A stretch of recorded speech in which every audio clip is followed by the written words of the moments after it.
All right. So, how are you? Oh, I'm fine. I'm fine. Thank you. Yeah, preparing for tour and looking forward to the release. So no complaints on my end. How are you? I'm great. I'm absolutely fantastic. Good Uh, to hear. Good to hear. yeah. Uh, uh, when I do these interviews, I like to go all the way back to the beginning. So, like when you were growing up, what music influenced you and made you want to become a singer?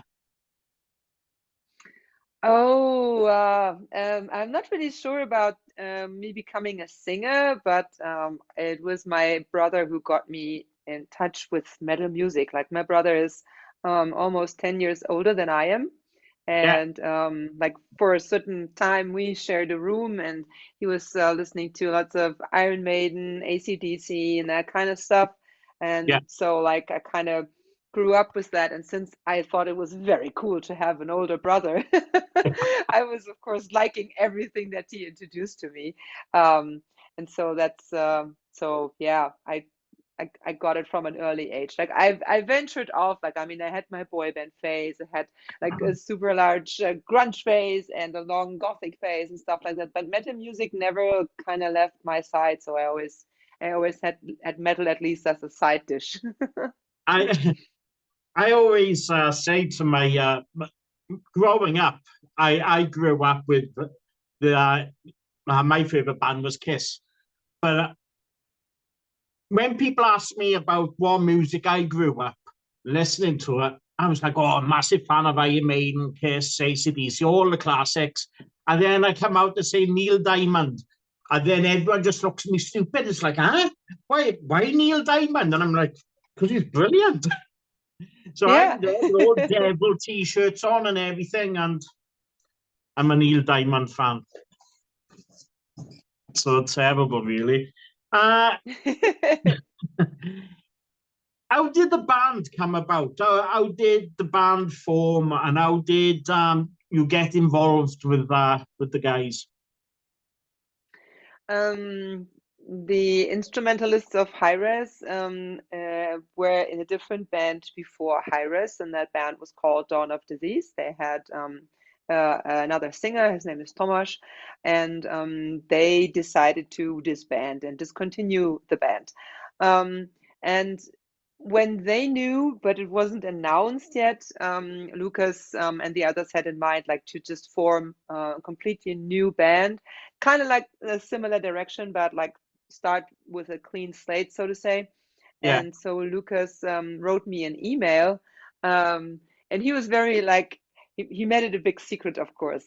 He asked me like whether or not I would be interested in listening to a project idea that he has, maybe just a little musical side thing going on. yeah, And like since I knew who Lucas was, and since I've shared stages with Dawn of Disease, I'm like, oh yeah, those guys are cool. Yeah, let's hear what he has to say. And so like we spoke on the phone, and he filled me in about what was coming for Dawn of Disease. Um, yeah, and then we wanted to meet and discuss things and maybe jam a little bit. Then the pandemic hit, and we met on Zoom, and then yeah, we started writing our very first song together over the internet. So this was like yeah, a little bit an awkward start, but definitely a good start. So this is how they came, how we got together. Or like, hi dog, what's the name of your yeah. dog? This is Ralph. He's got Ralph. yeah, Ralph. That's what's left of his elephant. Ah, oh, yeah, poor elephant. Yeah, He like when all the I'm doing love these sucked out. interviews. When I do these interviews, he likes to come up and take part, and he's just more of a nuisance Hi, than Ralph. anything. Your first album was released in 2021, Solidarity. I loved listening to the album. That was my first introduction into the band, and it was an exciting, exceptional album, especially for a debut album, because it's sometimes you get it misses when you're listening to certain artists. It's like the first album, you always try to find your feet in and where the music is going. But the album was so solid. And did you find it difficult to write in the second album after the success of the first? No, not difficult. I mean, we wanted to make like a better album than the first one, because that's like always the approach when you write new stuff. You want to make at least different, maybe even better. But since the influences that we had on writing were so different this time, the whole feel of writing and coming together was different. I mean, the pandemic and not being able to sit together was one thing, but the other thing, we did not have a live experience as a band, and you know, like we weren't able to capture live energy on our first album. I mean, we may be like experienced musicians, but in this constellation we haven't played together before we wrote, and so that definitely made everything easier for Dormant this time, because we've played many tours, festivals, and shows and whatnot, and so like we wanted to capture this live energy and bring it to the album and create a more dense album. So, and what was a little bit more difficult was probably that I mean, Lucas is our main songwriter. He was on both albums, but on Solitary the songs were like probably 99% ready from the musical standpoint, from the instrument, when he wrote it. And this was not the case for Dormant. I mean, like he wrote in a similar manner, but especially Matthias, our drummer, and we kind of came in and had ideas about the arrangement, about the whole feel, and keeping the songs maybe a little more compact. And then also we made a change as far as the atmospheres and soundscapes going on. Like the guy who did it this time is called Jan Listing. He is a German musician and producer. His band's name is Chaos Bay, and he came also in with many great ideas. So like it was more like a group effort than a solo effort, if you want to like exaggerate this a little bit. And so, of course, many people writing one song makes it difficult because you have to, you know, like talk it out. Yeah. But I think the reviews so far and the feedback that we have gotten so far tell us that this might have been the right decision to like, you know, get down to the bottom of things. Yeah, I was listening to the album again today, Dormant, and it's a brilliant album. When I say the first album was exemplary, this is like 2 or 3 notches higher, and it's like I was listening to it today, and I was telling my mate, and I was like, you need to listen to this album. You've got to listen to this album. I said it's brilliant because he's an Arch Enemy fan, and I was like, you've got to listen to it. You've got to listen to this band, because what you love about Arch Enemy is in abundance with your band, and it's like I love it. I love this new album. Well, say, how was the recording process for yourselves? Did you all just meet up in the studio, or was you like going down the same sort of path as the first album? Yeah, we decided to kind of like go down the same path as the first album, and this is like for several reasons. Like, first of all, you can spend a lot of money in the studio and a lot of money on the production. Yeah. Or you can record yourself and spend maybe even a little more on the production, like on the mixing and mastering, and maybe end up with a higher quality product. And this was our decision. I mean, since we're all experienced musicians, we all have our home studios, and we know how to record ourselves and produce ourselves to the point of like editing and sending tracks to the studio. Yeah. So we worked again with the Fascination Street Studios with Jens Brogen and his team. This time, Ricardo Borges was the main guy taking care of our sound. Since it's what's like the second time for HIRAES, but even more times for Dawn of Disease, that we've been working together. There's a great communication, transparency, and feedback regarding what we deliver to the studio. So each time we can make the work on our end a little better. So Ollie, one guitarist, he's good at recording. So he tracked all the guitars with and basses with the others. Matthias took care of his drums. I recorded my vocals, and then we sent everything over into the very able hands of the masterminds at the Fascination Street Studios, and we're very happy with it. I don't think that I have been so happy and satisfied with the outcome of a production as far as that it matches what I was hearing in my inner ear before. So yeah. It was amazing to hear everything come together in such a high quality. It was very, very, very cool. We're super happy with the mix. Super happy. It's a brutal album. I like I say, I was listening to it. It's a bit difficult when you're listening to it in the car because you get sent files and all that to listen to the albums and all that before they come out. So you got like an heads up. And so trying to listen to it in the car when I'm driving around is quite difficult because it's like, because I was going from Tina Turner to your new album, but it kept jumping back and forth, and I was like, oh God. So I'd pull over, put the next song on, but it was well worth it. It's a fantastic album.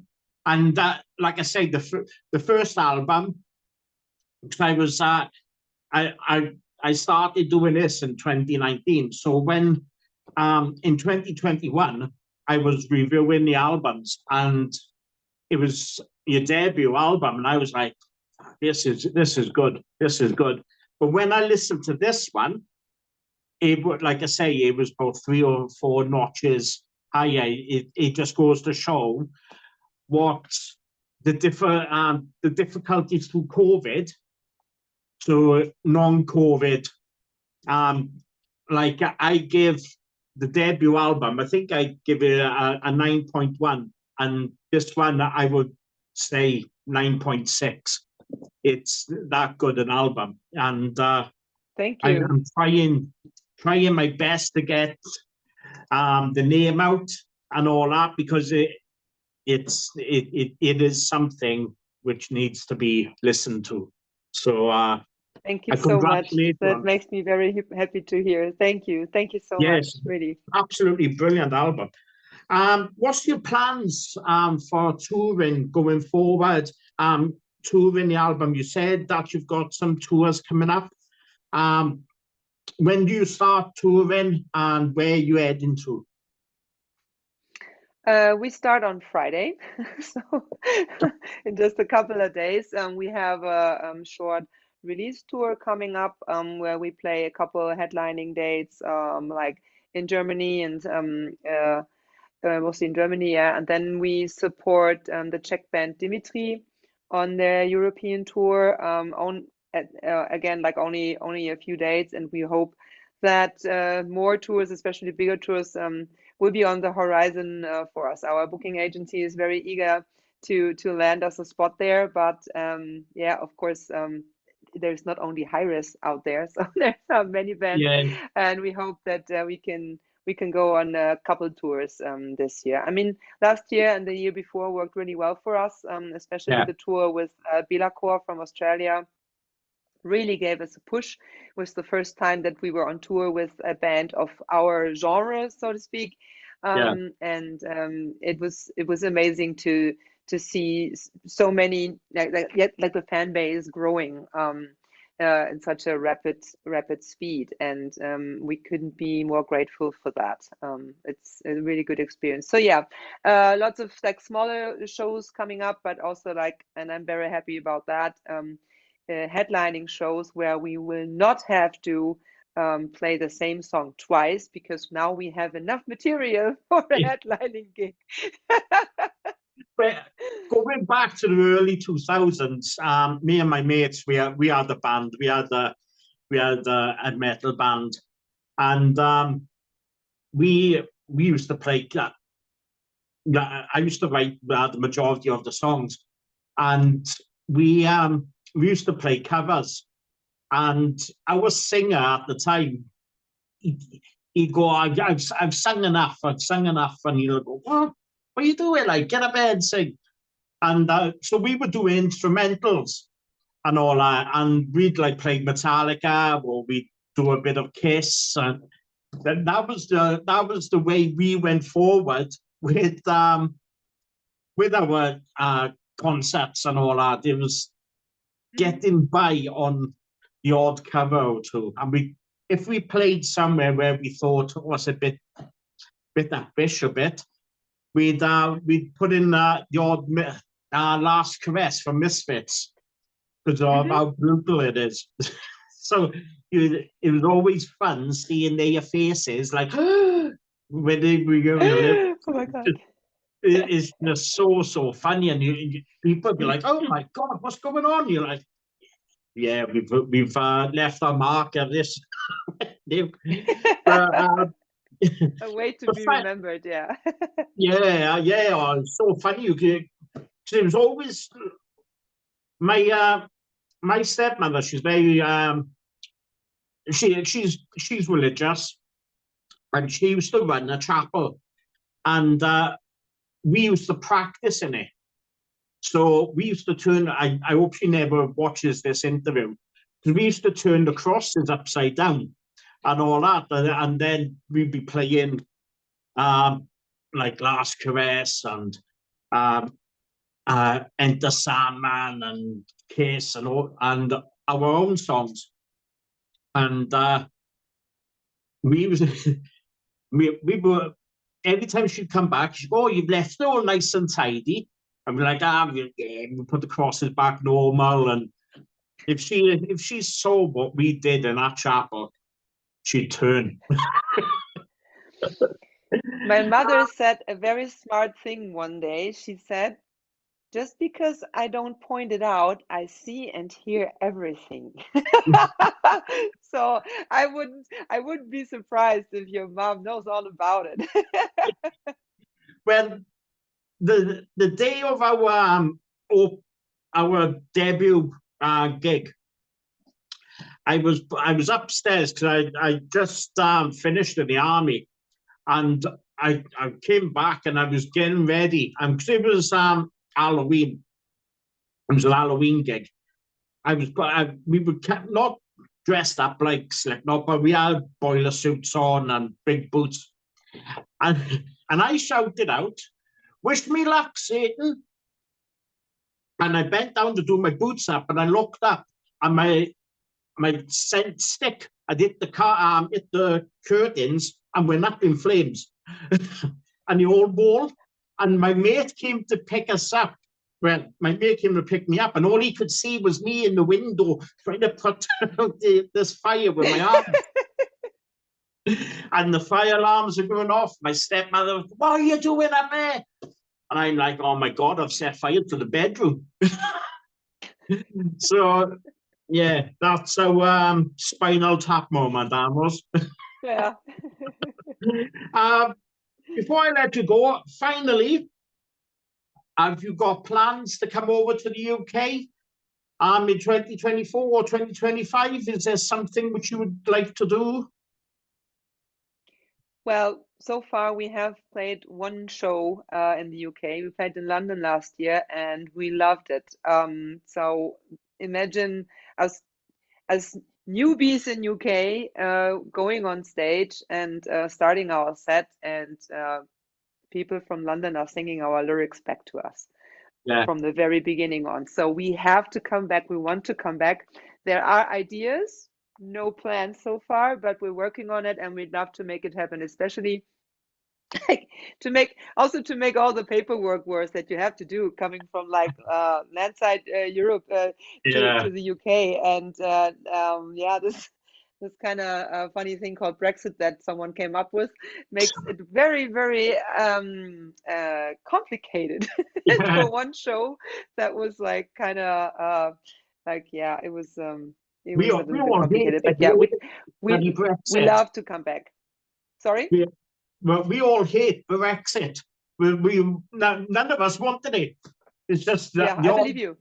Yeah, it's like what's going on? What's going on? And it has, excuse my language, but it has fucked up bands which were able to come over cheaply and do a few gigs here and there. Now, like you say, you got so much paperwork to get through just to come over to the UK. So where a band could turn around and say, "Oh, we'll go over there, we'll do a couple of shows, and then we could come back on the Eurostar." It's so difficult now, and it has just ruined artists and the opportunity which artists were given before to what it is now. So, but this has been fantastic speaking to you. I do apologize. My dog is actually eating my scarf.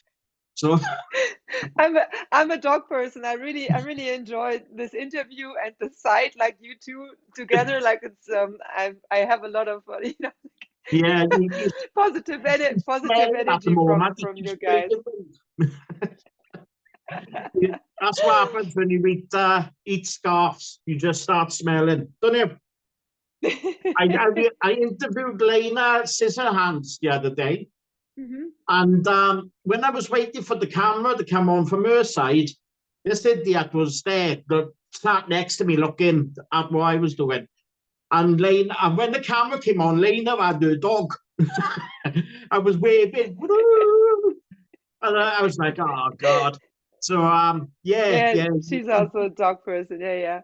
Yeah, he's taken over the interview, so... But anyway, this has been fantastic, and good luck on Friday for the release of the album. And thank you very much.